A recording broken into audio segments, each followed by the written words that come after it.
নমস্কার, আজকে আমি আপনাদেরকে পোস্ত দিয়ে লাল শাক বানিয়ে দেখাবো। এটা খুব জনপ্রিয় রেসিপি। ভিডিওটাকে লাইক করে দেবেন আর চ্যানেলটিকে সাবস্ক্রাইব করে দেবেন।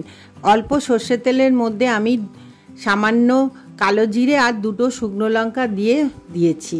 এখানে আমি লাল শাকটাকে ভালো করে কুচিয়ে ধুয়ে রেখেছিলাম, সেই শাকটা আমি দিয়ে দেব। আর দিয়ে দেব 4টে কাঁচা লঙ্কা, আর দেব সামান্য নুন। বেশি নুন দেবেন না, শাকে বেশি নুন দিতে নেই, অল্পই নুন দেবেন। দিয়ে আমি একটু নাড়িয়ে চাড়িয়ে নিয়েছি।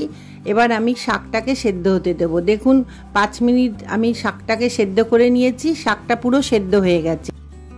মিক্সিতে আমি 2 চামচ মতো পোস্ত বেটে নিয়েছিলাম, সেই পোস্ত বাটাটা আমি এই লাল শাকের মধ্যে দিয়ে দেবো। আর দিয়ে দেবো সামান্য চিনি, বেশি চিনি দেবেন না, অল্প চিনি দেবেন। আর দিয়ে দেবো 1 চামচ মতো সর্ষের তেল। ভালো করে আমি নাড়িয়ে চাড়িয়ে নেব। দেখুন আমার শাকটা পুরো রেডি হয়ে গেছে। এই শাক আপনারা গরম ভাতের সঙ্গে খেতে পারবেন। আপনারা অবশ্যই এই রেসিপিটা ট্রাই করবেন। এখন তো শ্রাবণ মাস চলছে, অনেকে নিরামিষ খায়, এই শাক রেঁধে খাবেন, খুবই ভালো লাগবে। আর ভিডিওটা দেখার জন্য আপনাদেরকে ধন্যবাদ।